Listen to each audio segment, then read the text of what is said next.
Session में हम general meeting को फर्दर पढ़ेंगे।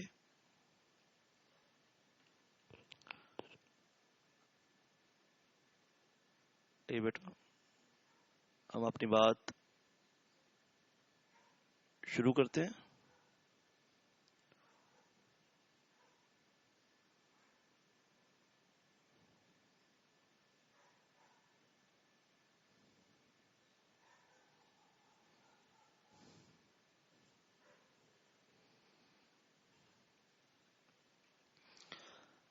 हमने अब तक सेक्शन 96, सेक्शन 100,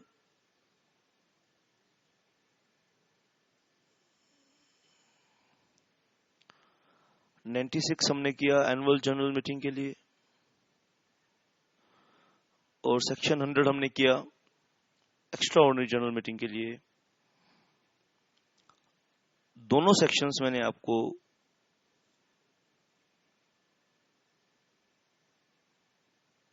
बहुत अच्छे से कराए और आपने उनको समझा, और कुछ लोगों ने डाउट्स भी क्लियर किए हैं अपने। तो सेक्शन 96 और सेक्शन 100 आपने अच्छे से स्टडी करने हैं बेटा।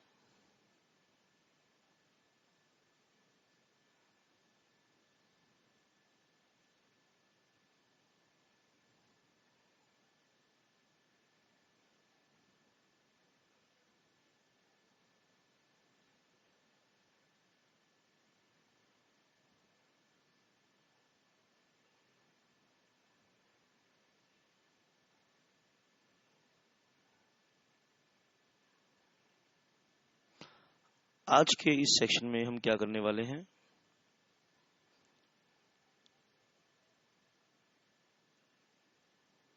शाबाश, फर्दर हम नॉलेज लेंगे जनरल मीटिंग कंसेप्ट पर।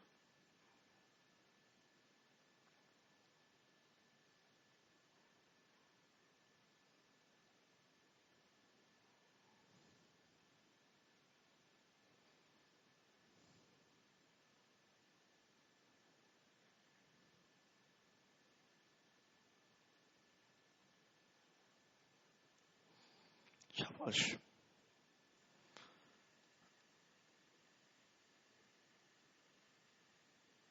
चाहे हम एग्जाम की बात करें बेटा, चाहे हम सीएस प्रैक्टिस की बात करें, या हम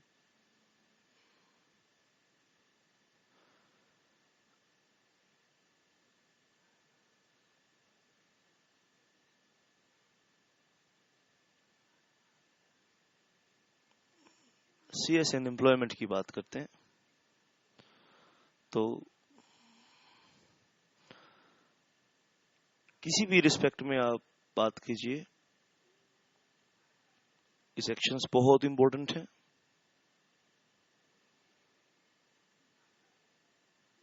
आइए मैं कुछ फर्दर सेक्शन आपके साथ डिस्कस करने लगा हूं बेटा।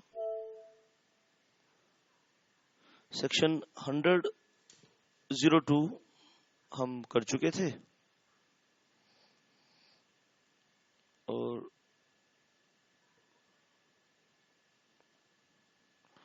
आज के इस सेशन में मैं आपके साथ डिस्कस करूंगा कोरम फॉर मीटिंग।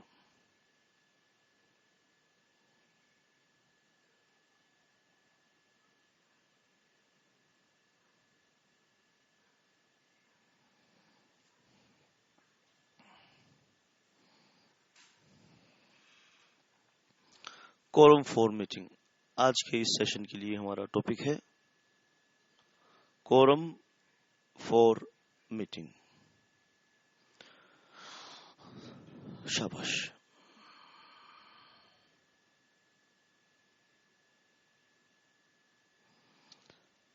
सबसे पहले सेक्शन 103 करेंगे बेटा। सेक्शन 174 कोरस्पॉन्डिंग सेक्शन था। 1956 एक्ट में सेक्शन 174 था और 2013 एक्ट में ये सेक्शन 103 है। तो सबसे पहले आपको कोरम का मतलब बता दिया जाए कि कोरम का एक्चुअली मीनिंग क्या है। कोरम का मीनिंग क्या है? Quorum means presence of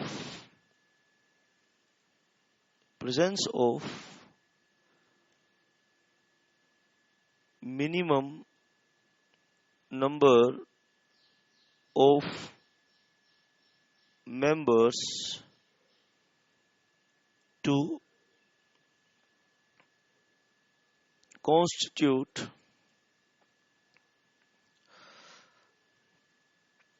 a valid meeting।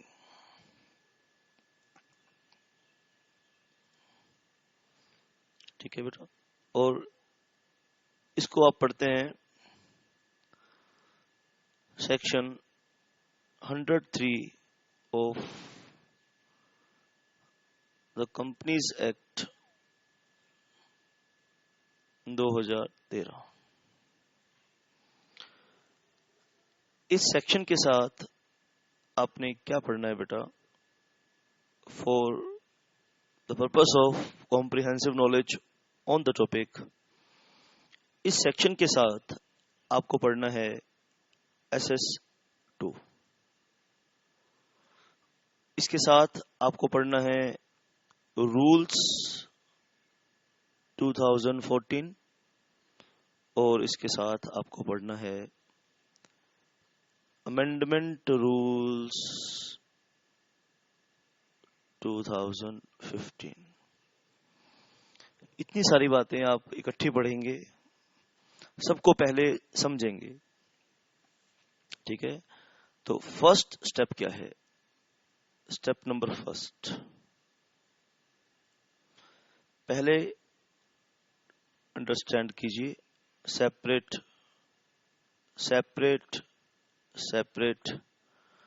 Provisions को। स्टेप नंबर 2 क्या है? कंबाइंड कीजिए बेटा, कंबाइंड कीजिए अपनी नॉलेज को। और स्टेप नंबर 3 है आपको कंपाइल करना है कि एक अल्टीमेट पिक्चर बनानी है कि अल्टीमेट पिक्चर कैसे बनेगी। तो पहला स्टेप ये है कि सेक्शंस को आप पढ़िए बिना सोचे कि रूल्स में क्या लिखा है। रूल्स को पढ़िए सेक्शंस के साथ, और फिर SS2 को पढ़िए, सेक्रेटरियल स्टैंडर्ड को पढ़िए। तो इससे आपकी कॉम्प्रिहेंसिव नॉलेज बिल्ड होगी और आपको पढ़ने में भी मजा आएगा। तो ये सारे काम हमें एक साथ करने हैं, एक ही बार करने हैं। इन सब की नॉलेज हमें इकट्ठा होगी हमारे पास, हम इकट्ठे इसको रिकॉल कर पाएंगे तो हम एग्जाम का क्वेश्चन सोल्व कर पाएंगे। अदरवाइज ये बड़ा मुश्किल काम है। अदरवाइज बेटा जो बच्चे बिना ये सोचे बनेंगे कि क्या चीज, अब बेटा यहाँ पे दिक्कत है, एक बहुत बड़ी दिक्कत है। दिक्कत क्या है बेटा बहुत बड़ी आपके लिए? कि स्टूडेंट कोई स्टडी मैटर उठा के बैठ जाते हैं, किसी ऑथर की बुक उठा के बैठ जाते हैं। अब वहां पे वो ऑथर ये जस्टिफाई नहीं कर पाता कि कौन सी बात तो सेक्शन की है, कौन सी बात स्टैंडर्ड की है, कौन सी बात रूल की है। अगर आपको ये सेपरेटली, अलग-अलग, सेपरेटली ये आपको पता होगा कि कौन सी बात तो सेक्शन की है, कौन सी बात रूल की है और कौन सी बात स्टैंडर्ड की है। अगर आपको ये समझ आएगी, कोई माइका लाल इस दुनिया में आपकी नॉलेज को चैलेंज नहीं कर पाएगा। आप हमेशा अपने आप को तरक्की करते पाएंगे, कभी भी आपको पीछे मुड़ के देखने की जरूरत नहीं पड़ेगी। आइए बेटा, तो सेक्रेटेरियल स्टैंडर्ड भी मैं आप लोगों के साथ डिस्कस कर रहा हूं, और मैं आप लोगों के साथ कंपनी लॉ भी, कंपनीज एक्ट भी डिस्कस कर रहा हूं। दोनों चीजें हमें साथ साथ पढ़नी है। सेक्शन 103 सेक्रेटेरियल स्टैंडर्ड, आपकी बेटा जो ड्यू डिलीजेंस वाला पेपर है उसमें भी आप कर रहे हैं, शाबाश बेटा। मेनली आपको वहीं पे क्वेश्चन आएगा सेक्रेटेरियल स्टैंडर्ड का। कोरम फॉर मीटिंग का मीनिंग क्या है? Unless the articles of the company provide for a larger number. ठीक है बेटा, तो सबसे पहला रूल ये है कि section 103 subject to articles of association. Right बेटा, आइए इस बात को हम, ठीक है, तो सेक्शन 103 आपको क्या सिखा रहा है? सेक्शन 103 आपको कोरम सिखा रहा है। कोरम का मीनिंग आपको पता चल गया। Now next thing you must understand, next point quorum की तरफ सबसे इंपॉर्टेंट पॉइंट ये है कि subject to articles of association. क्या मतलब है इस बात का?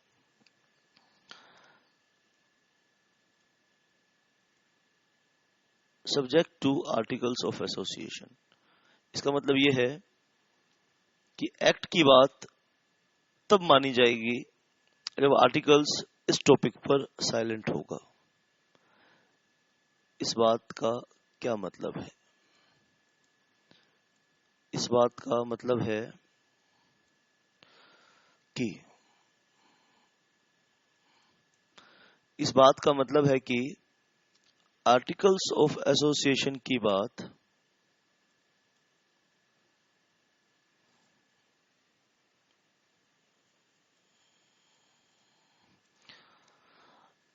एक्ट की बात उस सिचुएशन में मानी जाएगी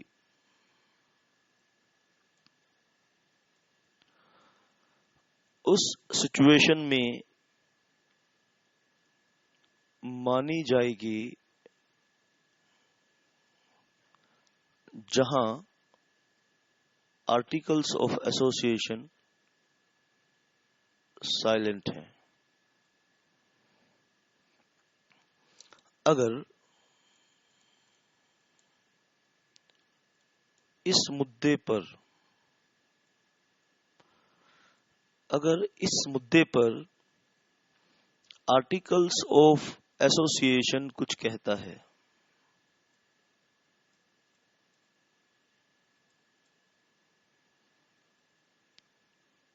तो पहले आर्टिकल्स ऑफ एसोसिएशन की बात मानी जाएगी।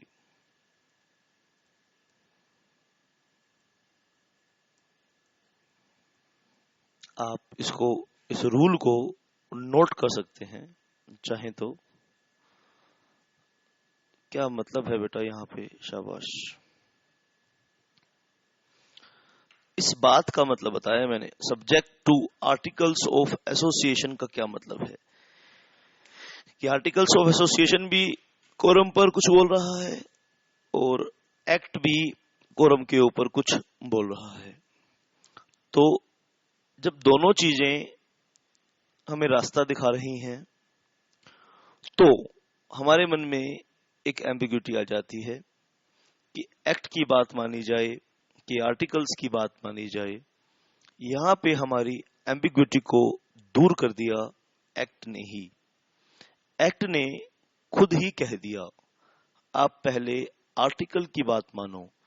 आर्टिकल चुप हैं, साइलेंट हैं, क्लियर नहीं हैं, तो आप हमारी बात मानो, पहले आप आर्टिकल की बात मानो। ये एक्ट ने ही खुद कह दिया। आइए फर्दर हम देखते हैं क्या कहता है बेटा act.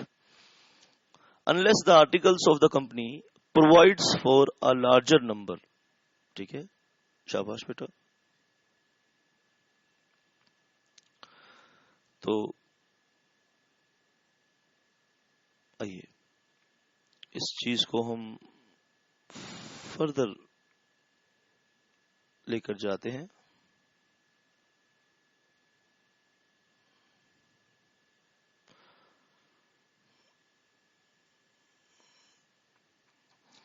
In case of a public company, 5 members personally present. अगर ये पब्लिक कंपनी है तो पहली बात हमें, ये वाली बात हमें क्लियर है बेटा, यहां तक हमें क्लियर थी बात। आइए आगे चलते हैं। In case of public company 5 members personally present. Personally present. If the number of members as on the date of meeting is not more than 1000. 15 members personally present if the number of members as on the date of meeting is more than 1000 but up to 5000. 15 members. ठीक है बेटा। 30 members personally present if the number of members as on the date of the meeting exceeds 5000. ठीक है। तो public company के लिए क्या क्या रिक्वायरमेंट रखी हैं, आप बात को एक बारी ध्यान से समझ लीजिए।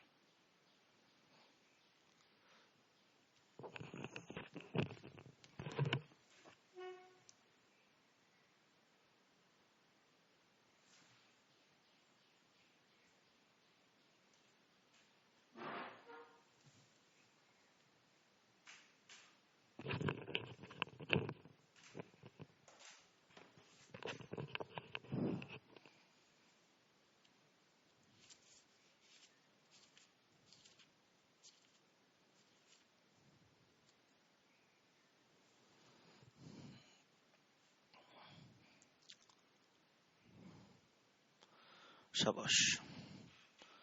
सबसे पहले तो हम एक चीज सीख लें बेटा। सबसे पहले तो एक चीज सीख ली जाए।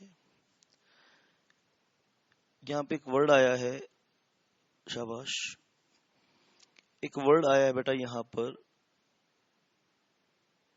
Personally present.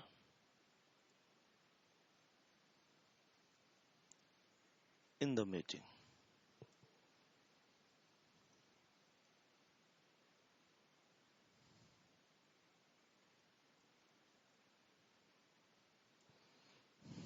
Personally present in a meeting, इसका मतलब हमें सीखना है।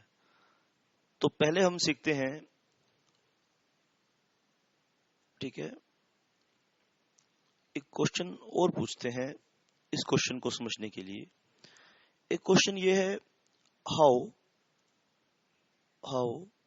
अ मेंबर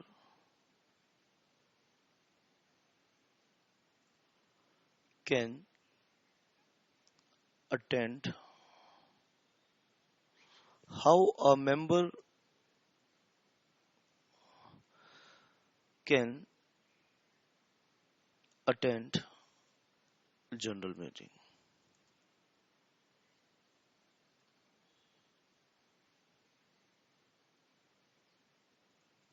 मेंबर,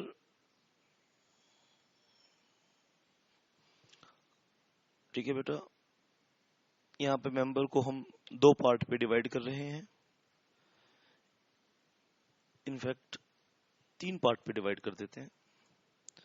अगर ये मेंबर इंडिविजुअल है, अगर ये मेंबर एक कंपनी है, या बॉडी कॉरपोरेट है, और अगर ये मेंबर प्रेसिडेंट ऑफ इंडिया या गवर्नर ऑफ एनी स्टेट है। शाबाश बेटा। अगर ये इंडिविजुअल है तो खुद जाकर मीटिंग अटेंड करेगा। जब वो खुद जाकर करेगा तो उसको बोला जाएगा पर्सनली। समझ गए बेटा? What is the meaning of personally present? खुद जाएगा। अगर उसके पास खुद जाने का वक्त नहीं है, नॉलेज नहीं है, रिसोर्सेज नहीं है, तो वो अपने एजेंट को अपॉइंट करेगा।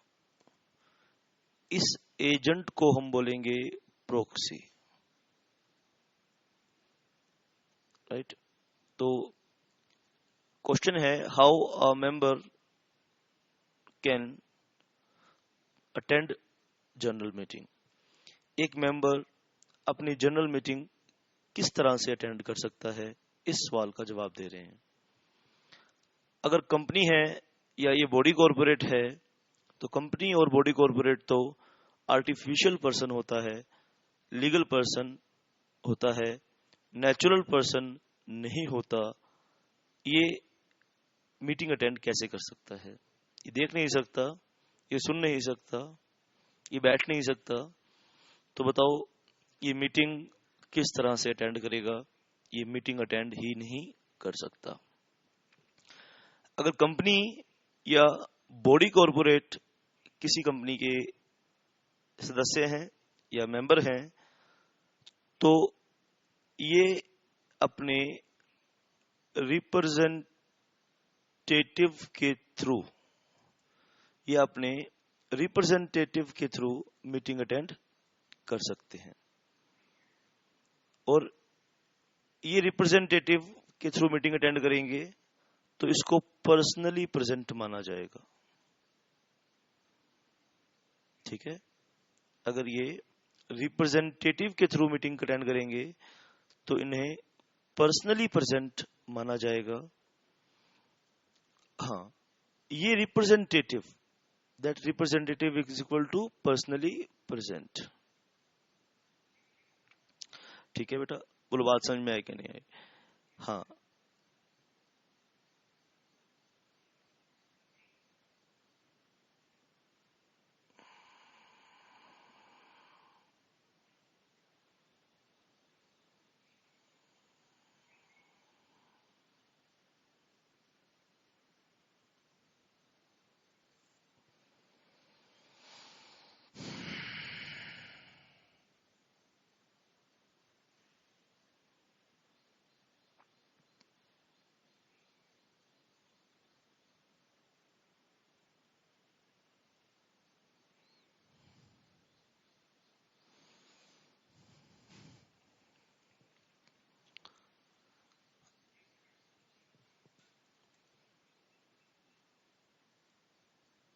such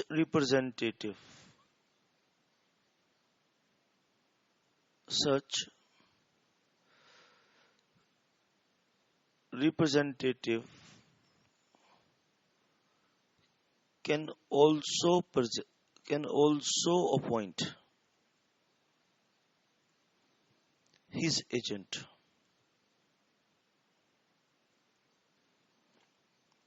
Such agent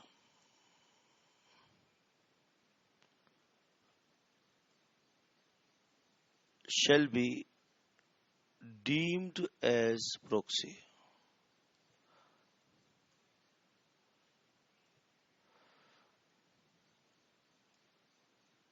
शाबाश बेटा।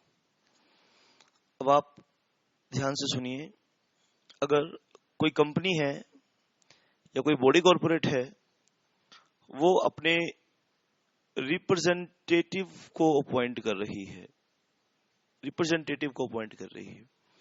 और अगर ये रिप्रेजेंटेटिव मीटिंग अटेंड करेगा तो उसे पर्सनली प्रेजेंट माना जाएगा, उसे प्रॉक्सी नहीं माना जाएगा। अब बेटा सेम ऐसे है बेटा, ये भी अपने रिप्रेजेंटेटिव के थ्रू मीटिंग अटेंड करेगा बेटा।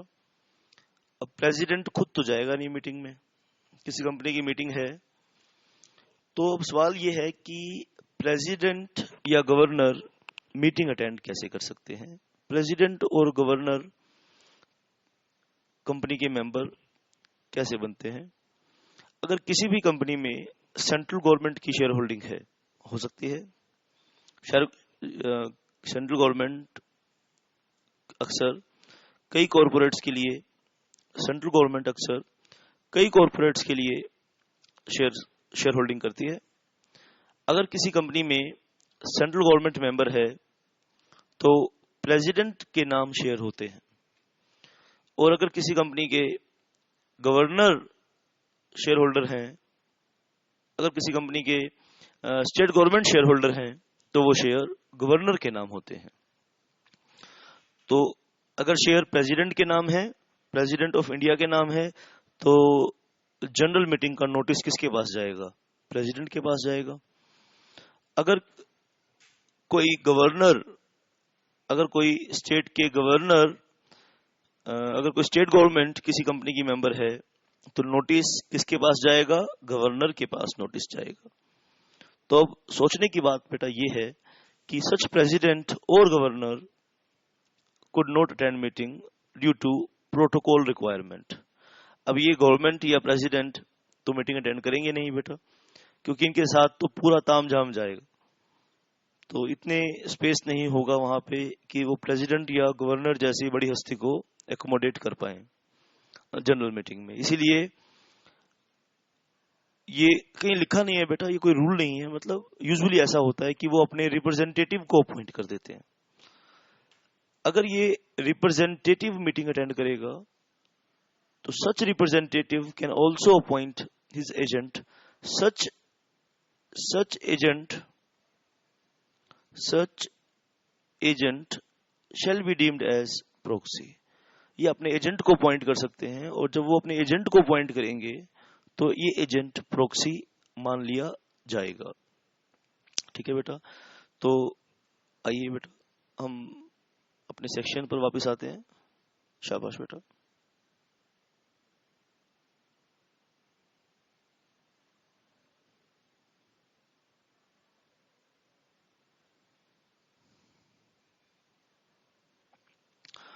तो सेक्शन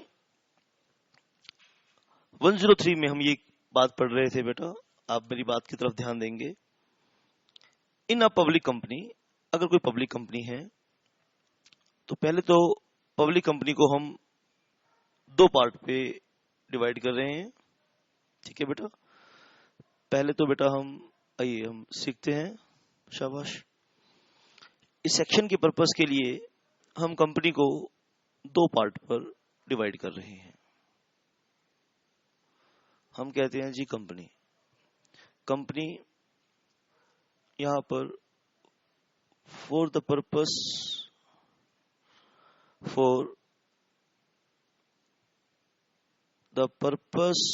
ऑफ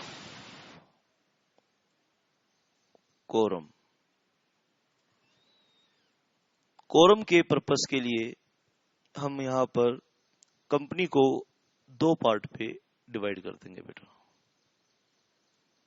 शाबाश बेटा।